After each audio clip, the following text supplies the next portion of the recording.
नमस्कार दोस्तों, स्वागत है आप सभी का हमारे YouTube चैनल पर हैरी स्कैरी टेल्स में। मेरा नाम हैरी है। आज मैं आप सभी के लिए एक और सच्ची और बेहद डरावनी कहानी लेकर आया हूँ। ये कहानी लिखी है सोमराज जी ने। अगर दोस्तों आपने अभी तक हमारे चैनल को सब्सक्राइब नहीं किया है तो नीचे दिए गए रेड बटन पर क्लिक करके अभी के अभी हमारे चैनल को सब्सक्राइब कर लीजिए ताकि आपको हमारी नई वीडियो की नोटिफिकेशन मिल पाए। तो चलिए दोस्तों, कहानी शुरू करते हैं। जूनी पहाड़ी के पास एक भूतिया गांव है। ये गांव बिल्कुल खाली है। यहाँ सिर्फ उजड़े हुए मकान हैं, खाली और बंजर जमीन है। इसे भूतिया इसलिए भी कहते हैं क्योंकि रात के वक्त जो भी वहाँ ठहरता है, सुबह के वक्त उसका नामो निशान भी नहीं मिलता। इस गांव का नाम भेलापुर है। आखिर रात में अगर कोई यहाँ ठहरता है तो उसके साथ क्या होता है, ये किसी को नहीं पता। ये जानने के लिए शहर से कुछ जन आए। आकाश, रुद्र, कनिका, रूपाली और दीपक। साहब, अभी शाम होने वाली है और शाम के वक्त मैं किसी को भी इस रास्ते से नहीं जाने देता। चौकीदार रास्ते के बीच खड़ा उन्हें बताने लगा। अभी ये पांचों अपनी जीप पर सवार थे। काका, अगर कुछ भी बात होगी तो हमारे साथ होगी। आप चिंता मत कीजिए। हम देखना चाहते हैं कि आखिर क्या है वहाँ। हमें पता है कि ये क्रस्तानी इंसानों की होगी, कोई भूत वूत नहीं होता है। आकाश ने मुस्कुराते हुए काका से कहा, नहीं जनाब, आप क्यों पागलों जैसी बात कर रहे हैं? आप क्यों मरना चाहते हैं? यहाँ से वापस चले जाइए। मैं इस रास्ते से आगे आपको नहीं जाने दूंगा। अभी वो जाग चुकी है और सारी रात उस गांव पर उसकी छाया रहेगी। मुझे इस रास्ते पर बस यही चौकीदारी करने के लिए बैठाया गया है कि मैं किसी को रात के समय आगे ना जाने दूं। रात के वक्त उस गांव में जो भी गया वो वापस नहीं आया है। उसका कोई नामो निशान तक नहीं मिला। दीपक गाड़ी से उतरा। अरे काका, हम तो यही जानने के लिए जा रहे हैं। हम नहीं मानते किसी भूत वूत को। हम बस इतना जानते हैं कि ये जो भी कर रहा है हम उसे वहाँ से बाहर खींच कर लाएंगे। आप शहरी लोग हैं साहब, आप यकीन नहीं करोगे। वहाँ अंदर गांव में उस भूतनी को छोड़कर और कोई नहीं है। बस वही है जो सबका खून पीती है, किसी की हड्डियां तक नहीं छोड़ती। अच्छा, रुद्र हंसने लगा। अगर वो इतनी ही खतरनाक है तो वो बस गांव में ही क्यों रहती है, गांव से बाहर क्यों नहीं आती? आप समझने की कोशिश कीजिए काका, ये सिर्फ बनावटी बात है, ऐसा कुछ नहीं होता। हमारी चिंता मत कीजिए और हमें जाने दीजिए। काका ने इन पांचों के आगे हाथ जोड़ लिए। मेरी बातों का यकीन करो और यहाँ से वापस मुड़ जाओ। मैं सिर्फ तुम्हारी भलाई के लिए कह रहा हूँ। मैंने एक नहीं, दो नहीं, बहुत से हादसे देखे हैं। मैं नहीं चाहता कि अब वो किसी और को भी अपना शिकार बनाए। रूपाली और कनिका को काका की बात सुनकर डर लगने लगा था।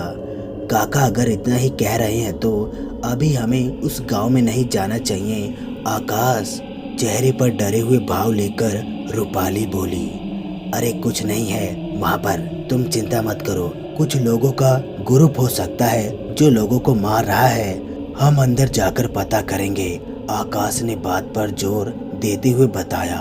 रूपाली सही कह रही है आकाश, हमारी बात मानो। हम अभी रहने देते हैं, रूपाली का साथ देते हुए कनिका ने कहा। अरे कैसे रहने दें? हम इतनी दूर से सिर्फ यही जानने के लिए आए हैं और तुम कहती हो कि रहने दो। आखिर तुम्हें हो क्या गया है? आते वक्त तो तुम बड़ी ही एक्साइटेड थी इस गांव को जानने के लिए। बस काका की बात सुनकर तुम डर गई। दीपक ने एक नोटों की गड्डी काका के हाथ पर रख दी। हम जल्दी ही आ जाएंगे काका, समझो। काका उस नोट की गड्डी को देखने लगे। काका को ये गड्डी नहीं चाहिए थी, मगर काका करे भी तो क्या करें, वो इन्हें समझाकर थक चुके थे। ये पांचों काका की बात पर यकीन ही नहीं कर रहे थे। याद रखना, जो डर गया समझो मर गया, काका ने कहा और काका ने इनका रास्ता छोड़ दिया। ये पांचों उस साबित गांव की तरफ बढ़े। जहाँ से रात को वापस कोई नहीं लौट कर आया। गांव पूरा खंडर था, अभी अंधेरा होना ही शुरू हुआ था। दीपक और रुद्र इसी खंडरों की वीडियो बना रहे थे। आकाश ड्राइविंग कर रहा था। रूपाली और कनिका डरी सहमी बैठी थी। ये तो बिल्कुल हॉरर फिल्म में भूतिया जगह की तरह लग रहा है। ऐसी जगह सिर्फ फिल्मों में ही देखने को मिलती है। वीडियो बनाते बनाते दीपक कहने लगा, हाँ यार, हमारी ये वीडियो हिट हो जाएगी। दीपक की बात का जवाब देते हुए रुद्र ने कहा, अरे आओ भारत के महान मूर्खों, अभी अपना कैमरे को बंद करो। हम यहाँ किसी और काम से आए हैं। यहाँ ध्यान दो होने वाली हलचल पर। कोई भी हलचल हो तो उसका पीछा करो, कुछ समझा? रुद्र ने अपना कैमरा बंद कर लिया। सही है दीपक, जो यहाँ सभी के साथ होता है वो हमारे साथ भी हो सकता है। हमें सतर्क रहना चाहिए। हमारा टारगेट सिर्फ उसे पकड़ना है जिसकी वजह से इस खंडर का नाम भूतिया गांव है। रुद्र ने समझाया और दीपक ने भी अपना कैमरा बंद कर लिया। अचानक से इनकी गाड़ी झटका देकर बंद हो गई। आकाश ने बार बार ट्राई किया किंतु गाड़ी स्टार्ट नहीं हो रही थी। क्या हुआ आकाश? हैरानी से रुद्र ने पूछा। वो तो मुझे भी नहीं पता, गाड़ी का बोनट खोलकर देखना पड़ेगा।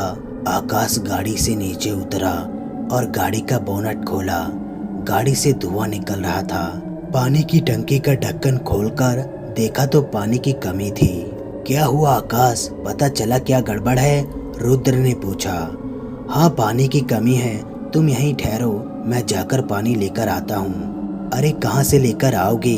पता भी है कहाँ है पानी? दीपक ने कहा।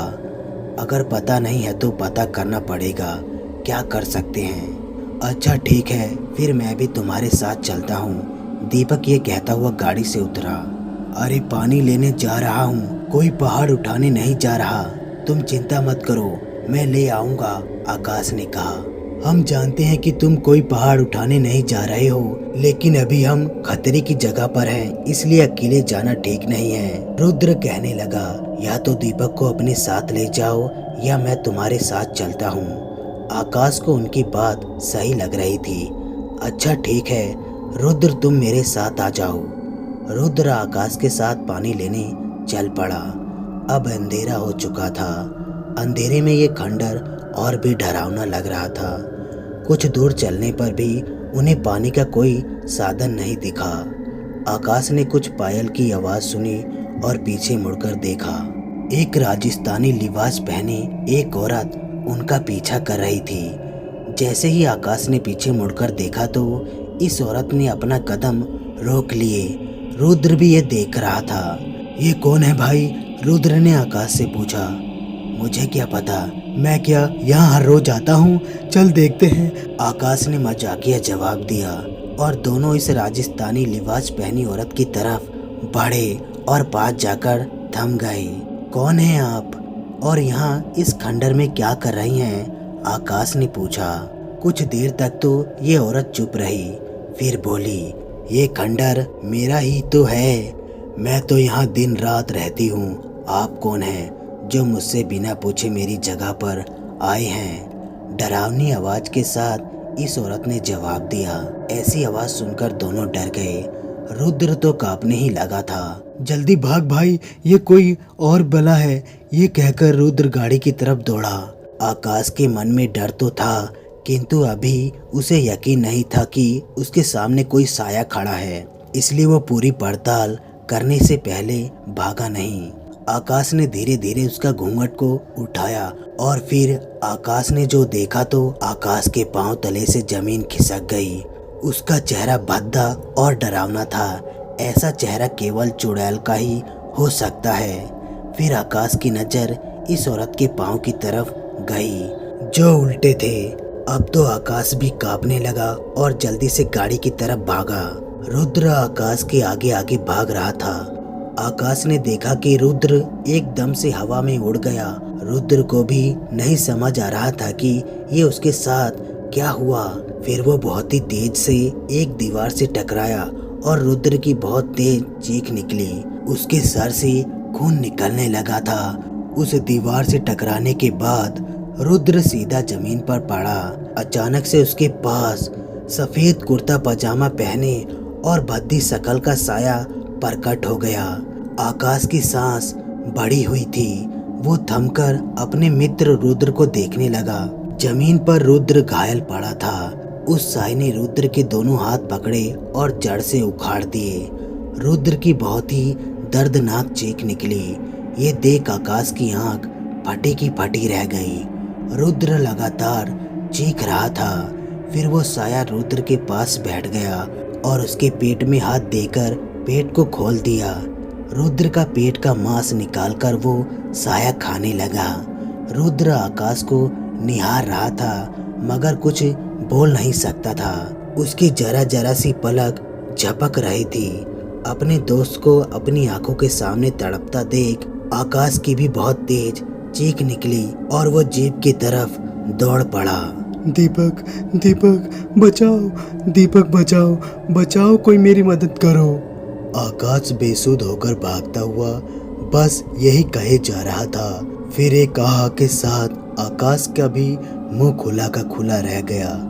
फटी की फटी आंख रह गई। धीरे से आकाश ने नीचे अपने पेट की तरफ गर्दन की। उसके पेट के आर पार एक हाथ सामने आ चुका था।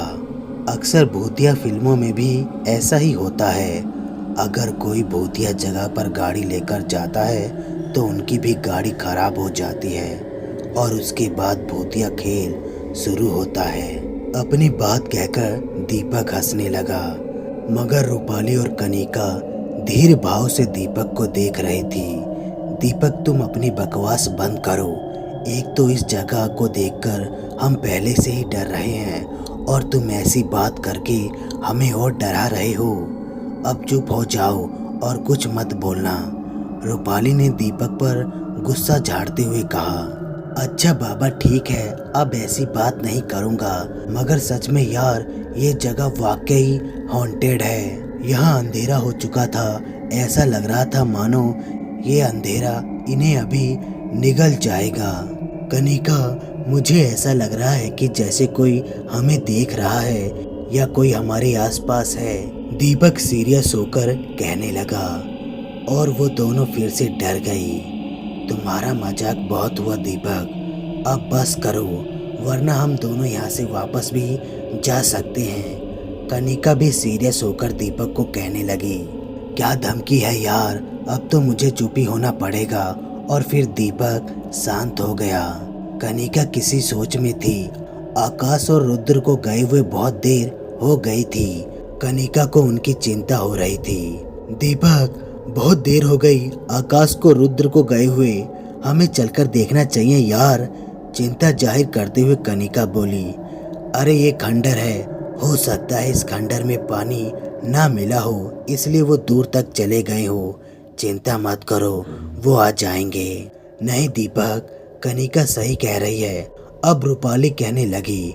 उन्हें गए हुए कम से कम आधा घंटा हो चुका है, हमें चलकर देखना चाहिए। और हम अगर उन्हें ढूंढने गए और पीछे से वो आ गए तो वो भी परेशान होंगे अगर हम उन्हें यहाँ नहीं दिखे तो, दीपक ने बताया। दीपक की बात भी सही थी मगर रूपाली और कनिका को संतुष्टि नहीं थी। वो एक बार चलकर देखना चाहती थी। अच्छा ठीक है दीपक, हम देखकर आते हैं, तुम यहीं ठहरो। इतना कहकर दोनों गाड़ी से नीचे उतरी। अरे अरे रुक जाओ, भारत की वीर शेरनियों। दीपक भी उन्हें रोकने के लिए जीप से उतरा। उनका मुझे पता है वो तो वापस आ जाएंगे मगर तुम रास्ता भटक गई तो तुम्हें कौन वापस लेकर आएगा। तुम दोनों यहीं ठहरो, मैं देखकर आता हूँ, सिर्फ तुम्हारे दिल की तसल्ली के लिए। दोनों दीपक के इस फैसले से संतुष्ट हुई मगर ध्यान रखना तुम भी जल्दी आना, कहीं उनकी तरह तुम भी देर ना कर दो, रूपाली ने कहा। अरे तुम चिंता मत करो, मैं यूं गया और यूं आया। इतना कहकर दीपक उन दोनों को ढूंढने के लिए चला गया। रूपाली और कनिका वापस गाड़ी में बैठकर उनका इंतजार करने लगी। दीपक खंडर में आगे बढ़ रहा था। चारों तरफ अंधेरा पसरा पड़ा था मगर दीपक को इस अंधेरे में जरा भी डर नहीं लग रहा था। दीपक को कुछ आवाज़ सुनाई दे रही थी। दीपक ने अपने कदम रोक लिए। ये आवाज कैसी है? दीपक ने अपने आप से पूछा, मानो बहुत से लोग बात कर रहे हो, मगर ये आवाज दीपक को हल्की हल्की सुनाई दे रही थी। इसलिए दीपक को कुछ समझ में नहीं आ रहा था। कुछ नहीं है, लगता है मेरा वहम है। इस बात को इग्नोर कर दीपक वहां से चल पड़ा। कुछ ही दूर चलने के बाद दीपक को फिर से वही सनसनी सुनाई देने लगी। दीपक थम गया और ध्यान से उन सनसनी आवाजों को आंख बंद करके सुनने लगा। ध्यान से सुनने पर दीपक को समझ आया, तेरे दोस्त मारे गए हैं, अब तुम्हारी बारी है। तुम्हें भी तुम्हारे दोस्तों के पास जाना होगा। जैसे उन्हें तड़पा तड़पा के मारा है, उसी तरह तेरी भी सामत होगी। एक झटके से दीपक ने अपनी आंख खोली। मेरे दोस्तों को कुछ नहीं हुआ है। कौन बोल रही है ये? किसकी आवाज है? जोर जोर से चीखकर दीपक पूछने लगा और अपने दोस्तों को ढूंढने के लिए आगे उसी दिशा में दौड़ पड़ा। आगे चलकर उसने जो देखा उसे देखकर वो चौंक गया। उसकी आंख से पानी टपकने लगा। आकाश! दीपक जोर से चिल्लाया। दीपक के सामने आकाश का शरीर था। आकाश की आंख अभी भी खुली हुई थी, मगर वो इस दुनिया में नहीं था। दीपक दौड़कर आकाश के पास बैठ गया। ये कैसे हो गया आकाश? किसने किया? कुछ बोलो आकाश। आकाश, तुम चुप क्यों हो? इतना कहकर दीपक आकाश के शरीर को अपनी छाती से लगाकर रोने लगा। आकाश का शरीर खून से लथपथ था। दीपक की नजर फिर दूसरी तरफ गई, जहां कोई एक लाश के पास बैठा था। दीपक को अभी तक नहीं पता था कि वो लाश किसकी है, मगर दीपक ने अंदाजा लगा लिया था। उस लाश के पास बैठा वो दूसरी तरफ मुंह किए कुछ कर रहा था। अब दीपक उठा और धीरे धीरे उस तरफ बढ़ा। दीपक पास जाकर थम गया। कौन है? दीपक ने पूछा। उसने अपनी गर्दन घुमाकर दीपक की तरफ देखा। इसका चेहरा भद्दा और डरावना था। इसके मुंह से खून टपक रहा था। ये लाश रुद्र की है। ये रुद्र की लाश के पास बैठा उसे नोच नोच कर खा रहा था। ये दृश्य वाकई भयानक था। दीपक ये दृश्य देखकर हैरान था, मगर दीपक के मन में जरा भी डर नहीं था। हे भगवान, ये क्या कर रहे हो तुम? छोड़ो इसे। इतना कहकर दीपक इस साए पर लपका, मगर वो साया तुरंत ही गायब हो गया। ये देख दीपक और अचरज में था। फिर दीपक इस जगह को चारों तरफ से देखने लगा। दीपक को अब समझ आया कि वो चौकीदार सही कह रहा था। इस गांव की कहानी बिल्कुल सच है। यहाँ किसी का नामो निशान नहीं मिलता, क्योंकि उन्हें नोच नोच कर खा लिया जाता है। मगर ये दीपक को बहुत गलत समय पर समझ आया। तो ये बात है, ये जगह सच में शापित है और हम मौत की जाल में फंस चुके हैं। दीपक अपने आप से बड़बड़ाता हुआ कहने लगा। तभी दीपक की नजर उस औरत पर पड़ी जो राजस्थानी लिबास पहने घूंघट में खड़ी थी। दीपक उसके पास गया। कौन हो तुम? दीपक ने पूछा, मगर वो शांत खड़ी थी। वो कुछ नहीं बोली। मैं तुमसे पूछ रहा हूँ, कौन हो तुम? दीपक ने भी पूछा, मगर उसने जवाब नहीं दिया। दीपक ने धीरे से इसका घूंघट उठाया और जो देखा उसे देखकर हैरान रह गया। इसका चेहरा भद्दा था और कोई आकार नहीं था। उसने दीपक की तरफ घूंघट उठाते ही डरावनी हुंकार की। ये सच में डरावना था, मगर दीपक को जरा भी डर नहीं लगा, मगर हैरान जरूर था। दीपक ना ही इनसे डरकर भागा। अब ये देखकर दीपक के सामने खड़ा साया भी हैरान था। कौन हो तुम और क्यों कर रही हो ये सब? मुझे इन सब बातों पर विश्वास नहीं था, लेकिन आज अपनी आंखों से देख रहा हूँ। दीपक उस साये से पूछने लगा। दीपक के सामने खड़ा साया हैरान था कि दीपक को जरा भी डर नहीं लग रहा था। ये साया दीपक की बात का जवाब दिए बगैर दीपक की आंखों के आगे से ओझल हो गया। दीपक हैरान होकर चारों तरफ देखने लगा कि आखिर वो साया कहाँ गया जो अभी उसके सामने खड़ा था। दीपक को यहाँ कोई नजर नहीं आया। फिर दीपक को याद आया कि वो गाड़ी पर अपने दोनों दोस्तों को छोड़कर आया है। दीपक अपने दोनों दोस्तों की तरफ भागा जिन्हें वो गाड़ी पर छोड़कर आया था, कनिका और रूपाली। कनिका गाड़ी के बोनट पर बैठी थी। रूपाली जो भी हो, लेकिन दीपक एक अच्छा लड़का है और मुझे तो बहुत पसंद है। बहुत बार वो ऐसी हरकत करता है जो उसे नहीं करनी चाहिए, लेकिन दिल से बुरा नहीं है, कनिका रूपाली को बताने लगी। अब तो फिदा हो गई क्या उस पर? कब से सुन रही हूँ तो दीपक का जिक्र बंद ही नहीं कर रही। रूपाली कनिका को झटकती हुई बोली, अरे ऐसी बात नहीं है, अब अगर किसी की अच्छाई होगी तो उसका जिक्र तो किया ही जाएगा। इतनी लंबी राम कथा पहले तूने कभी नहीं सुनाई तेरे मुंह से, जितना तूने दीपक के बारे में मुझे अभी सुना दी। अच्छा ठीक है, अगर तू गलत समझ रही है तो ये जिक्र बंद कर देती हूँ। अच्छा एक बात बता। इससे पहले कनिका रूपाली से कुछ पूछती, उससे पहले कनिका को गाड़ी के पीछे वही राजस्थानी औरत दिखाई दी जो दीपक, रुद्र और आकाश को दिखाई दी थी, मगर अभी ये दोनों इससे बिल्कुल अनजान थे। कनिका चेहरे पर हैरानी के भाव लिए गाड़ी से नीचे उतरी।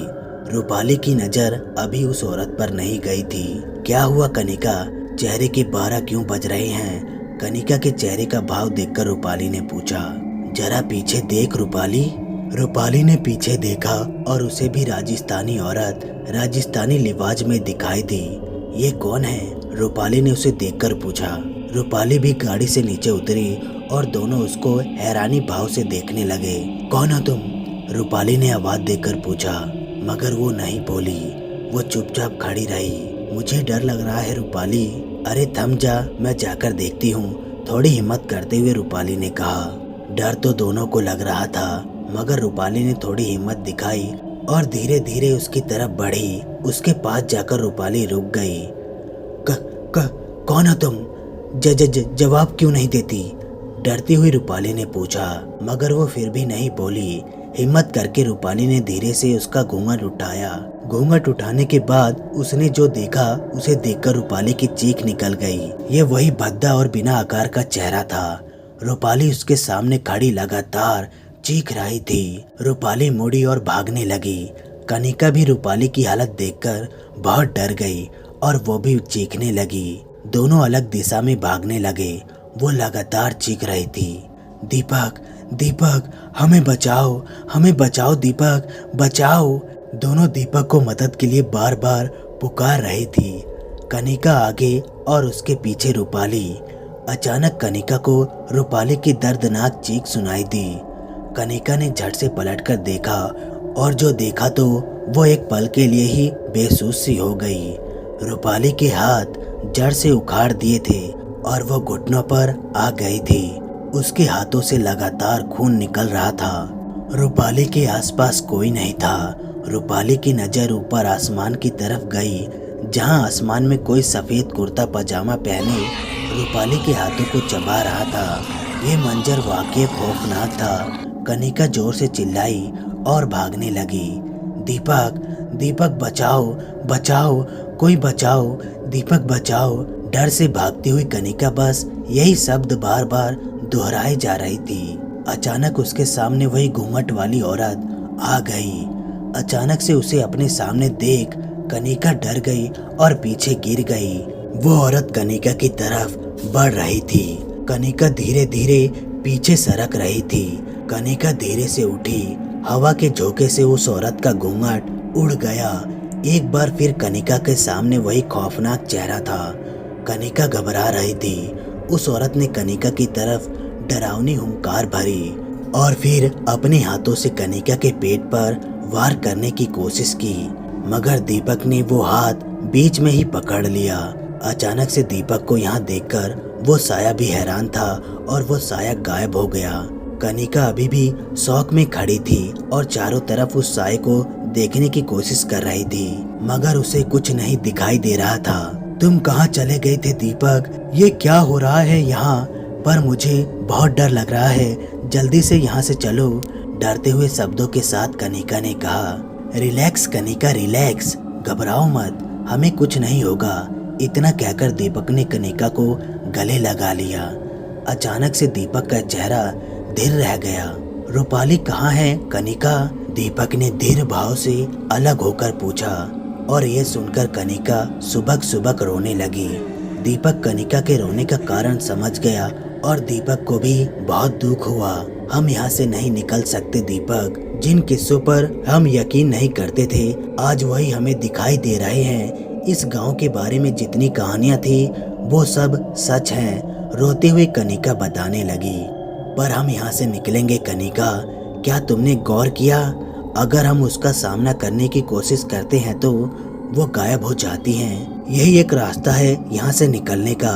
याद है उस चौकीदार ने क्या कहा था, अगर मर्द के बच्चे हो तो डर कर भागना मत। उस चौकीदार ने ये हमसे यूं ही नहीं कहा था, उसकी बातों में यहाँ से निकलने का पासवर्ड था। अगर हम डरेंगे तो मरेंगे और अगर सामना करेंगे तो यहाँ से निकल पाएंगे। कनिका दीपक की बातों को अच्छे से समझ रही थी। दीपक को वहाँ एक तरफ पानी की बोतल पड़ी हुई दिखाई दी। रुद्र और आकाश कहाँ हैं दीपक? कनिका ने पूछा। कनिका के सवालों पर दीपक ने अपना मुंह लटका लिया और बस कनिका समझ गई और वो बहुत मायूस हुई। गाड़ी की तरफ आते वक्त दोनों को वो घूंघट वाली औरत बार बार दिखाई दे रही थी और दीपक कनिका से सिर्फ यही कह रहा था, हमें इनकी तरफ ध्यान नहीं देना है कनिका, बस चलते रहो। वो औरत अपनी पायलों की आवाज से इन्हें आकर्षित करने की कोशिश कर रही थी मगर ये चुपचाप अपनी गाड़ी की तरफ चले जा रहे थे। इन्हें वो आदमी भी दिखाई दे रहा था जिसने इनके दोस्तों की बॉडी को खाया था। ये दोनों अपनी गाड़ी के पास पहुंचे, गाड़ी में पानी डाला और गाड़ी को स्टार्ट करा और गाड़ी को स्टार्ट कर यहाँ से जाने लगे। बहुत बार वो घूंघट वाली औरत इनकी गाड़ी के आगे भी आ रही थी मगर बिना रुके दीपक गाड़ी चलाए जा रहा था। वो बार बार गायब हो जाती। अब इस गांव के अंदर की सीमा से दोनों बाहर आ चुके थे। पहली बार कोई इस खंडर से रात के समय वापस जिंदा बचकर गया। दीपक और कनिका यहाँ से बचकर तो निकल चुके थे मगर अपनी जिद के कारण उन्हें बहुत बड़ी कीमत चुकानी पड़ी। इन्हें अपने दोस्तों को खोना पड़ा। आखिर ये घूंघट वाली औरत कौन है और इसके साथ ये आदमी कौन था? क्या है इस गांव की कहानी? कैसे पूरा गांव खंडर बन गया? तो दोस्तों कहानी बस यहीं तक थी। कहानी आप लोगों को कैसी लगी लाइक और कमेंट करके जरूर बताएं और साथ में हमारे चैनल को भी सब्सक्राइब कर लें। तो हम आपसे मिलते हैं नेक्स्ट वीडियो में। तब तक के लिए धन्यवाद दोस्तों।